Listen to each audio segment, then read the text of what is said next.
It's 9:47 on a Tuesday evening, and somewhere out there, two people are sitting in a living room arguing about whether fish can drown. That's where our story begins, not with a dramatic event or a world-changing discovery, but with a cup of chamomile tea, a half-eaten bag of pretzels, and two people who are about to accidentally learn more tonight than they did all week. Meet Leo. Leo is the kind of person who reads the back of cereal boxes not because he's bored, but because he genuinely wants to know the daily recommended percentage of riboflavin. He carries random facts in his brain the way other people carry spare change, loosely, constantly, and always ready to spill them at the worst possible moment. And then there's Priya. Priya is wonderful, warm, and absolutely certain of things she has never once verified. She once confidently told an entire dinner party that bats are blind, that lightning never strikes the same place twice, and that you lose most of your body heat through your head. She was wrong about all three. She still hasn't been told. This story is about the evening she finally started to find out. It started innocuously enough. Leo had just finished refilling their mugs when Priya reached for the remote, paused, and said with the calm confidence of a tenured professor, "Did you know that we only use 10% of our brains?" She nodded slowly, pleased with herself. "I read that somewhere." Leo sat down. He set the mugs on the coasters. He took a slow breath. This was not going to be a quiet evening after all. The 10% brain myth is one of the most persistent pieces of misinformation ever to circulate through human culture, and the strange thing is that no one is entirely sure where it started. Some historians trace it back to misquoted comments by psychologist William James in the early 20th century. Others point to self-help books from the 1930s that promised readers they could unlock hidden mental potential. Wherever it originated, it spread like a virus through motivational speeches, advertisements, and eventually movies, until an entire generation of people grew up genuinely believing they were walking around using only a tenth of their available brain power. The reality is fascinatingly different. Brain imaging technology shows that virtually every region of the brain has a known function, and over the course of a day, almost all of it becomes active at some point. Even during sleep, large portions of the brain are humming with activity, consolidating memories, regulating body systems, running the unconscious processes that keep you breathing and your heart beating.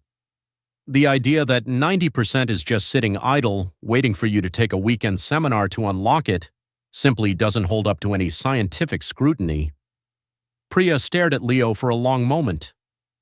"So the movie Limitless is lying to me?" she asked. Leo opened his mouth, then thought better of explaining the entire pharmaceutical subplot of a fictional film and simply said, "Kind of, yes." She accepted this with remarkable dignity, picked up her pretzel, bit into it thoughtfully, and then said, "Okay, but fish can definitely drown, right? Because they breathe water, so if there's no water, they suffocate, which is basically drowning." The logic was so creative that Leo actually had to admire it for a second before dismantling it. Drowning, by definition, is what happens when an air-breathing creature's lungs fill with water and can't exchange oxygen. Fish don't drown in the traditional sense because they extract dissolved oxygen from water using their gills rather than their lungs. However, and this is the part that should have vindicated Priya but somehow made things more complicated, fish can technically suffocate in water if the water doesn't contain enough dissolved oxygen. This happens in stagnant ponds during hot weather or in overpopulated aquariums, or in water that's been heavily polluted. So fish can't drown, but they can absolutely suffocate in water. Which is a distinction that feels cruel to make at nearly 10 at night over chamomile tea. "So they can suffocate but not drown," Priya repeated slowly. "That feels like the universe is just splitting hairs."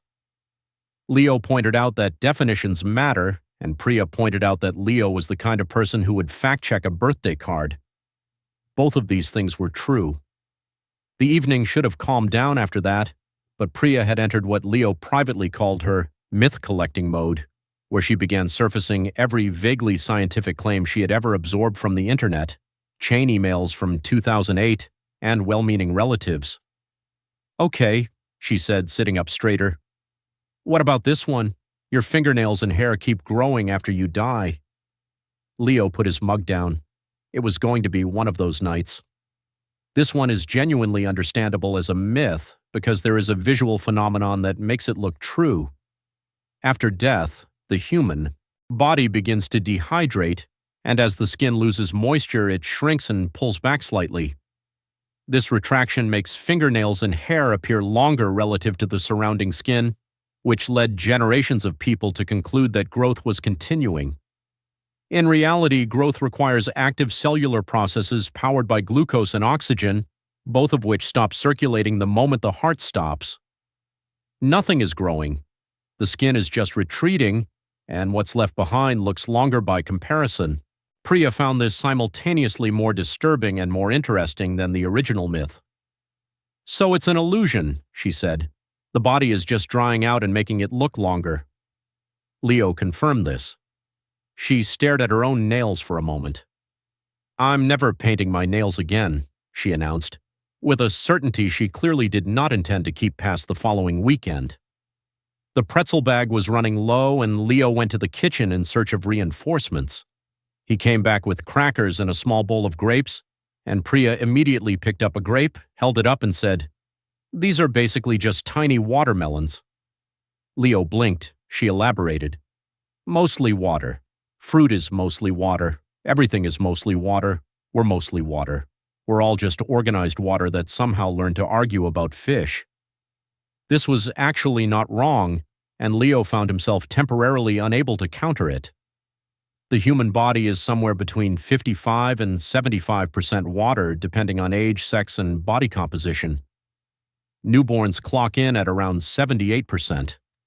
The brain itself, the very organ Priya had been incorrectly using at only 10% earlier in the conversation, is about 73% water. If you lose even 2% of your body's water through dehydration, your cognitive performance begins to dip measurably.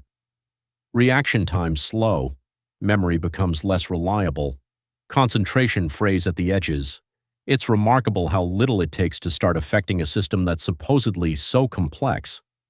"So drinking water actually makes you smarter," Priya said, eyeing her tea. "Not smarter," Leo said carefully, "but better at operating at your baseline." She poured herself a glass of water anyway, as if this were a cheat code she had just discovered. Things took a left turn when Priya, mid-sip, suddenly remembered something she had been meaning to bring up for days. "The Great Wall of China," she said. "You can see it from space." She said this with the tone of someone presenting a final, unchallengeable fact. Leo closed his eyes. This is perhaps the single most durably incorrect geographical fact in popular culture. The Great Wall of China is extraordinarily long, stretching across thousands of kilometers, but it is not especially wide. The average section of the wall is somewhere between 4 and 5 meters across. From low Earth orbit, which is roughly 400 kilometers above the planet's surface, objects that narrow are simply impossible to resolve with the naked eye. You can see cities from space because of light pollution at night. You can see large lakes and forests.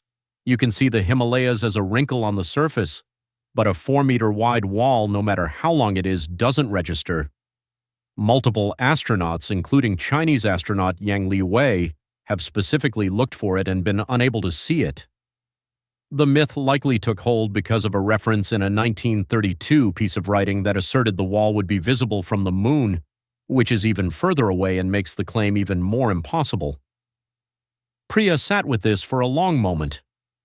"So one of the most famous facts about one of the most famous structures in the world is completely made up," she said. "Yes," said Leo. "That's genuinely upsetting," she said. "I know," said Leo. "Who do we report this to?" she asked. "No one," said Leo. "It's just how things are." She reached for another cracker and then paused mid-reach. "Wait, do carrots actually help your eyesight? Because I feel like that one is also about to be ruined for me." It was, but also wasn't. The carrot eyesight connection has a genuinely interesting origin story. During World War II, British Royal Air Force pilots were achieving remarkable success in nighttime aerial battles thanks to newly developed radar technology. The British military, for obvious reasons, didn't want the Germans to know they had radar. So they fed the press a different story. British pilots were eating enormous quantities of carrots, which were improving their night vision to superhuman levels. The story was so enthusiastically promoted that it became widespread public belief, and British citizens were encouraged to eat more carrots partly as wartime propaganda. The actual science has a kernel of truth buried inside it. Carrots are high in beta-carotene, which the body converts into vitamin A. Vitamin A is essential for producing rhodopsin, a pigment in the eyes that helps with low-light vision. If someone is severely deficient in vitamin A, which is rare in developed countries but common in areas with poor nutrition, then consuming more vitamin A can meaningfully improve their night vision back toward normal. But if you already have sufficient vitamin A levels, eating extra carrots will not give you eagle eyes, it will just give you a lot of carrots. So carrots help if you're already in trouble, Priya summarized, but don't give you superpowers. Leo said that was a fair summary. The British government lied to Hitler using vegetables, she added. That is legitimately the best thing you've told me tonight. It was around this point that Priya, apparently energized rather than calmed by the destruction of everything she had believed, turned to face Leo with the look of someone who had just thought of something important. Okay, lightning never strikes the same place twice. Tell me that one is true. She said it almost pleadingly, like she was bargaining with the universe. The universe via Leo was not in a bargaining mood. Lightning absolutely, definitively, routinely strikes the same place twice, and in many cases strikes the same spot dozens or hundreds of times. The Empire State Building in New York City is struck by lightning roughly 20 to 25 times per year. The CN Tower in Toronto has been struck thousands of times. Lightning rods are specifically designed to be struck repeatedly because the entire point is to give electrical discharge a preferred path to the ground, and they do their job reliably. The phrase lightning never strikes the same place twice survives entirely on the strength of sounding like it should be true, not because it is. Priya stared at the ceiling as if reassessing her relationship with common expressions.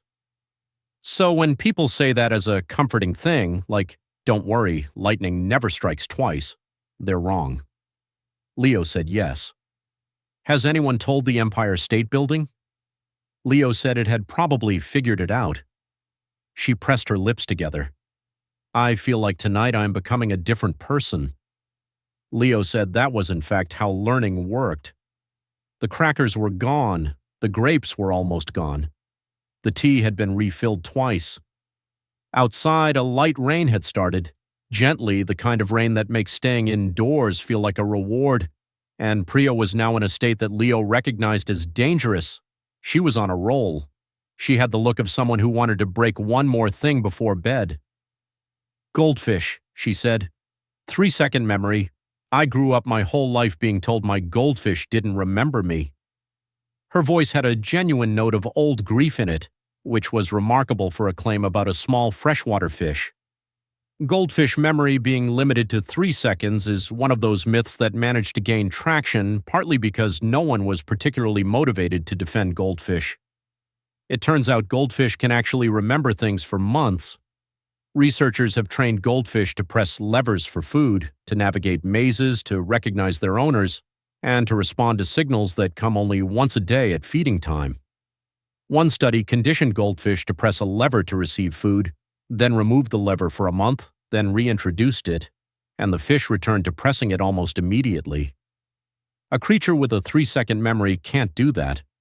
The 3-second figure was almost certainly invented, then spread because it was amusing and because goldfish aren't in a position to correct anyone. Priya sat quietly for a moment. Then she said softly, "Gerald remembered me." Leo asked who Gerald was. "My childhood goldfish," she said. "I used to feel bad that he couldn't." She looked genuinely moved. "Gerald was smarter than I thought." Leo said yes, Gerald probably was. It was, unexpectedly, a tender moment. In an evening that had mostly involved the demolition of misinformation, and neither of them laughed at it. The rain picked up a little. Priya pulled her cardigan tighter. She was quiet for long enough that Leo thought the myth-busting portion of the evening might be concluding. Then she said without looking up, "Okay, one more. You swallow 8 spiders a year in your sleep." Leo exhaled slowly through his nose. This one, remarkably, has a fairly well-documented debunking origin. A columnist named Lisa Holst wrote a 1993 article specifically to demonstrate how easily false facts circulate on the internet. To illustrate her point, she invented a list of plausible-sounding but entirely false claims, including the spider-swallowing statistic, and noted how quickly such things spread. The irony is that the debunking article itself propagated the myth because people remembered the spider statistic without remembering the context around it. Beyond the suspicious origin, the biology makes the claim implausible. Spiders have no reason to wander into the warm, vibrating, breath-exhaling, occasionally snoring cave that is a sleeping human's open mouth. Every signal a sleeping person sends, vibration, warmth, exhaled carbon dioxide, irregular sounds, would be interpreted by a spider as a threat rather than an invitation. Spiders are not interested in exploring sleeping humans. They have far better things to do, which includes most likely sitting in a corner being nervous. Priya took a very deep, slow breath. "So I haven't swallowed a single spider." Leo said she almost certainly hadn't. Not one. Not one. The number was invented to prove that people believe invented numbers. Exactly. She was quiet again. "That's the most stressful kind of true thing," she said finally. "When the lie was invented to prove that lies spread, and then the lie itself spread." She rubbed her temples. "I need a moment." Leo let her have it. Outside, the rain was steady now, the kind of sound that makes it easy to let thoughts go quiet. The lamp in the corner gave everything a warm amber tone. The grapes were finished. The pretzel bag from earlier was long empty. After a moment, Priya looked up and asked very calmly, "Is any of what I learned in school accurate?" Leo thought about this carefully, in the way he thought about most things, and said that yes, most of it was, but that popular culture had a habit of flattening complex things into simple statements, and simple statements had a habit of being remembered better than accurate ones, and accurate ones had a habit of being slightly more boring but significantly more useful in the long run. She considered this. "So the lesson is that interesting-sounding facts are suspicious." He said that was close. "Be a little skeptical of anything that fits too neatly into a sentence," he offered. She nodded slowly. "That's actually a decent rule," she admitted. "Annoyingly decent." Leo said he'd heard worse. Priya reached for the last of her tea, found it cold, drank it anyway in the way that people do when they're comfortable enough not to care, and set the mug down with a small ceramic clink. "I feel smarter," she said. "Or at least I feel like I'm less confidently wrong about things, which might actually be the same thing." Leo said it was arguably better. Being less confidently wrong was the beginning of most actual knowledge. It's easy to feel like the smartest person in the room when you're carrying a collection of myths that sound impressive and haven't been challenged. It's harder and more rewarding to slowly replace those myths with things that are actually true, even when the true things are slightly less dramatic, slightly less clean, and occasionally involve the revelation that a childhood goldfish was, in fact, paying attention all along. Priya stood up, stretched, and picked up both mugs to carry them to the kitchen. From the doorway, she paused and turned back. "Gerald knew my name, didn't he?" It wasn't quite a question. Leo said he wouldn't rule it out. She smiled, a genuine one, and disappeared into the kitchen, where she could be heard rinsing the mugs with the quiet satisfaction of someone who had, without planning to, learned something worth keeping. Leo sat for a moment longer in the amber-lit room, listening to the rain.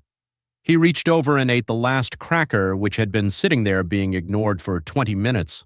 It was slightly stale. He ate it anyway.